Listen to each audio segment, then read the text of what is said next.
चंद्रयान-3 की सफल लैंडिंग के लिए इस मिशन से जुड़े देश के सभी वैज्ञानिकों को, देश की जनता को हार्दिक बधाई। इसरो के वैज्ञानिकों ने वह कर दिखाया है जो अब तक किसी ने नहीं किया। हमारे वैज्ञानिकों ने ये जो धन्यता का क्षण हम लोगों के लिए खींच कर लाया, उसके लिए हम उनसे कृतज्ञ हैं और सारे वैज्ञानिकों का, उनको प्रोत्साहन देने वाले शासन प्रशासन सबका हम धन्यवाद करते हैं, हम उन सबका अभिनंदन करते हैं। मेरी तरफ से आपको, आपकी पूरी टीम को बहुत बहुत बधाई और सबको मेरी तरफ से अभिनंदन कह दीजिए और हो सके उतना जल्दी मैं आप सबको रूबरू में भी बधाई दूंगा। नमस्कार, स्वागत करती हूँ आप सभी का। आप देख रहे हैं भारत 24। मैं हूँ आपके साथ पूर्णिमा मिश्रा। आज मैं देश के उन साइंटिस्ट को नमन करना चाहती हूँ जिनकी अथाह मेहनत की वजह से आज भारत अंतरिक्ष के क्षेत्र में यह क्रांति लेकर आया है। इसरो के वैज्ञानिकों की यह अथाह परिश्रम का ही फल है कि चंद्रयान-3 के जरिए चांद के साउथ पोल पर हमने सफल लैंडिंग कर ली है। लेकिन बीते वक्त में हमने कई चुनौतियों का सामना किया। एक दौर वो भी था जब रॉकेट ले जाने के लिए सवारी के नाम पर हमारे पास साइकिल हुआ करती थी। एक वो दौर भी था जब सैटेलाइट ले जाने के लिए बैलगाड़ी का इस्तेमाल साइंटिस्ट करते थे। लेकिन समय बदला और बदलते समय के साथ भारत ने कैसे जमीन से चांद तक का सफर पूरा किया और इन साइंटिस्ट की बदौलत ही हम चांद को चूम पाए। आज ये पूरी कहानी हर एक भारतवासी को जरूर देखनी चाहिए।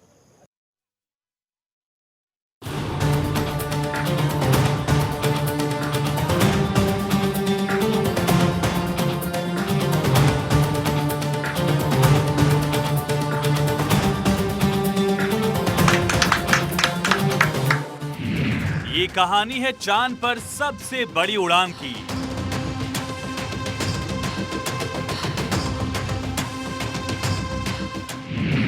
ये कहानी है चांद अभियानों की, एक एक दास्तां और भारत के स्वाभिमान की।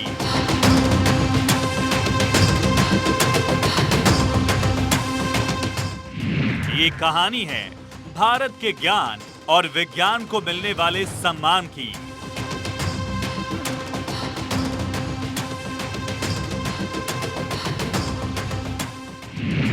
ये कहानी है अंतरिक्ष की महाशक्ति बनते नए हिंदुस्तान की।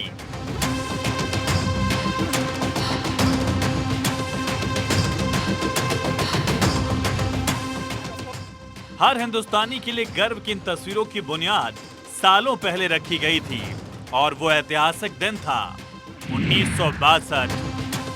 भारत के सपनों को साइकिल से अंतरिक्ष तक कैसे ले गया इसरो, ये कहानी उस कामयाबी की है।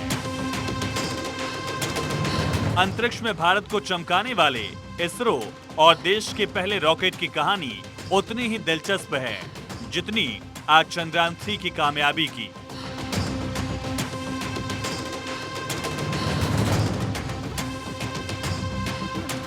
एक दौर था जब हमारे पास रॉकेट को ढोने के लिए सवारी के नाम पर साइकिल थी, तो कभी बैलगाड़ी पर सैटेलाइट। ये वो दौर था जब इसरो के लिए संघर्ष भरे दिन थे।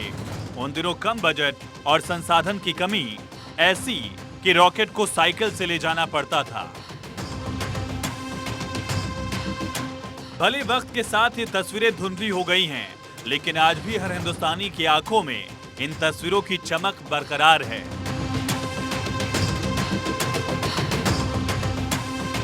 भारत की स्पेस एजेंसी इसरो आज मंगल और चांद पर पैर जमा रही है।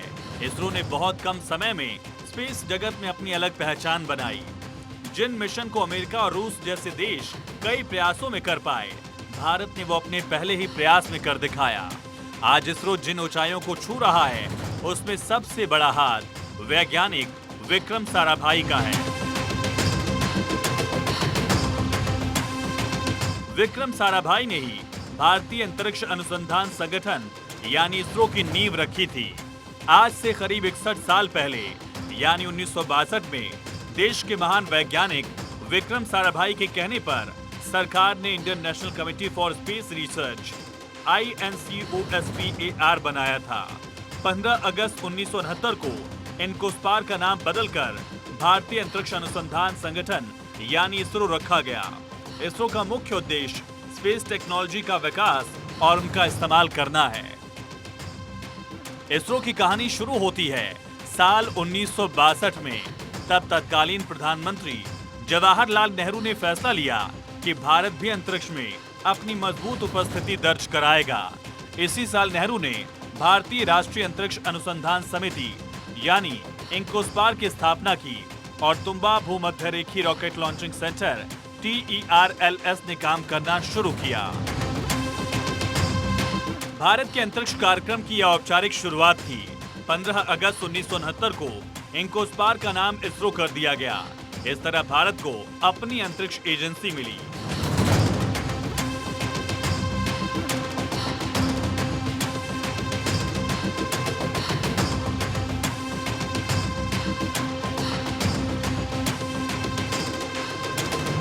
इक्कीस नवंबर 1963 का दिन था।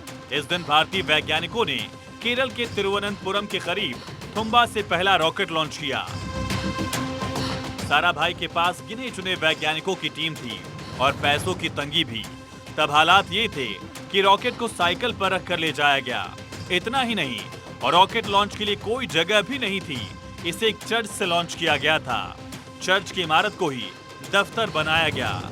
मवेशियों के रहने वाली एक जगह को प्रयोगशाला के तौर पर इस्तेमाल किया गया। और एक दिन डॉक्टर विक्रम साराभाई साथी वैज्ञानिकों, जिसमें डॉक्टर APJ अब्दुल कलाम, जिन्हें मिसाइल मैन कहा जाता है, और रॉकेट प्रक्षेपण के लिए त्रिवेंद्रम के बिशप के घर पहुंचे थे, जो तुम्बा में एक चर्च के नजदीक था। कहते हैं वैज्ञानिकों की टीम को चर्च की जगह रॉकेट प्रक्षेपण के लिए मुफीद लगी। देश के पहले रॉकेट प्रक्षेपण के लिए विक्रम साराभाई और APJ अब्दुल कलाम और उनकी पूरी टीम उस जगह का इस्तेमाल करना चाहती थी। जब उन्हें जवाब नहीं मिला तो उन्हें संडे प्रेयर के लिए आने के लिए कहा गया, जहां लोगों से ही इस पर राय लिए जाने का फैसला किया गया। इसके बाद चर्च के बिशप ने वहां के ईसाई मछुआरों को साराभाई की मदद के लिए तैयार किया और आज इस चर्च को स्पेस म्यूजियम में तब्दील कर दिया गया है। भारत ने अपना स्पेस रिसर्च प्रोग्राम 1962 में शुरू किया था। लंबे वक्त तक इसरो बेहद लिमिटेड रिसोर्सेज के साथ काम करता रहा। 1981 में भारत ने जब अपना छठा सैटेलाइट एप्पल लॉन्च किया था, तब इसके पेलोड तक बैलगाड़ी से ले जाने पड़े थे। लेकिन आज तस्वीर पूरी तरह बदल चुकी है और भारतीय स्पेस एजेंसी इसरो एक के बाद एक इतिहास रच रही है। जिस चांद के साउथ पोल पर आज तक दुनिया का कोई देश कदम नहीं रख पाया, उस साउथ पोल पर भारत ने इतिहास रच दिया। चंद्रमा के साउथ पोल पर लैंडिंग करना चुनौतियों से भरा है, क्योंकि यहाँ अंधेरा ज्यादा होने की वजह से किसी भी देश ने अपना यान नहीं उतारा। लेकिन चंद्रयान 3 ने भारत को जो गौरव दिलाया है, वो हर हिंदुस्तानी के लिए किसी उत्सव से कम नहीं है।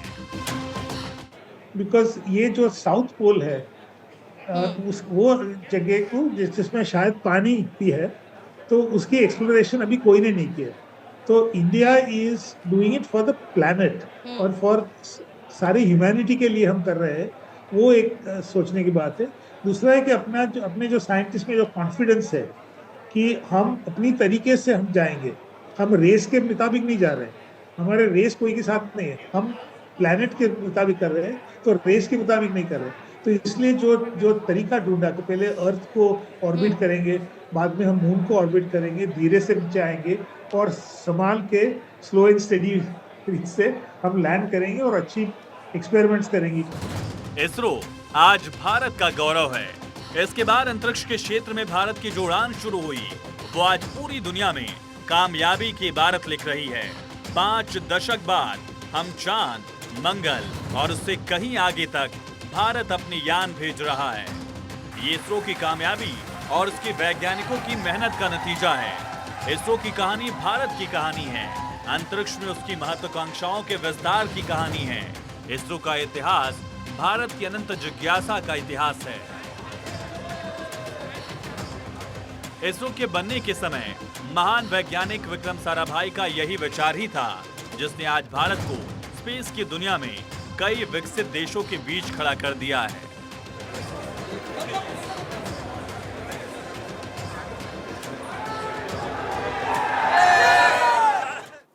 और ये देखिए सबसे पहली तस्वीर सॉफ्ट लैंडिंग के बाद चांद से आई ये सीधी तस्वीर है। ये बहुत ही खूबसूरत सी तस्वीर आप देख सकते हैं। ये चांद की सतह की तस्वीर है और ये पहली तस्वीर भेजी गई है चंद्रयान-3 द्वारा। चंद्रयान ने चांद से ये पहली तस्वीर भेजी है। एक्सक्लूसिवली भारत 24 पर आप देख रहे हैं लैंडिंग के बाद चंद्रयान ने ये चांद की पहली तस्वीर भेजी है जिसमें चांद का सतह आपको नजर आ रहा है। चांद की ये पहली फोटो देख लीजिए। चांद को अब तक आप दूर से देखा करते थे पर चांद की सतह को अब करीब से देख लीजिए क्योंकि ये हमारे चंद्रयान के द्वारा भेजी गई चांद की सतह की पहली तस्वीर।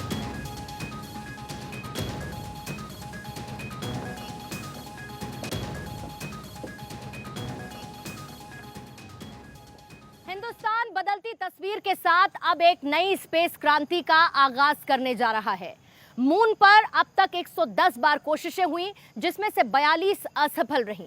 38 बार सॉफ्ट लैंडिंग की कोशिश हुई जिसमें से 52% ही सफल हो पाई। भारत से पहले सिर्फ चीन, अमेरिका और रूस वो देश हैं जो सॉफ्ट लैंडिंग करने में कामयाब हुए। लेकिन भारत ने जिस तरीके से चांद पर कामयाबी हासिल की है वो 140 करोड़ देशवासियों का जुनून और जज्बा मजबूत करती है।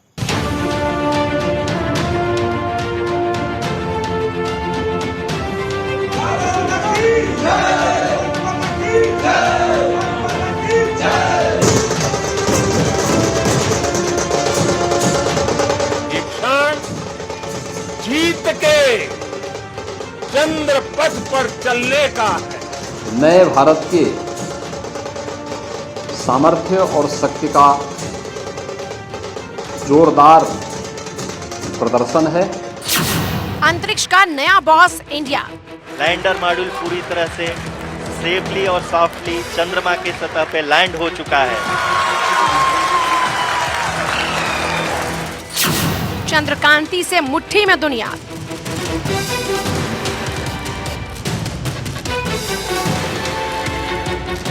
पिछले कई दशकों से चांद समेत अंतरिक्ष में मौजूद दूसरे ग्रहों पर जाने की कोशिश होती रही है।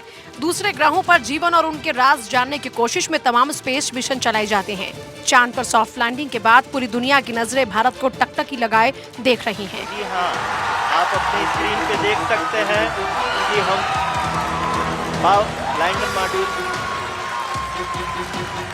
सवाल ये उठता है कि चांद पर आज नहीं बल्कि 1966 में ही सबसे पहले सॉफ्ट लैंडिंग हो चुकी है, यानी 57 साल पहले, मगर आज तक साउथ पोल पर कोई भी सॉफ्ट लैंडिंग नहीं हुई।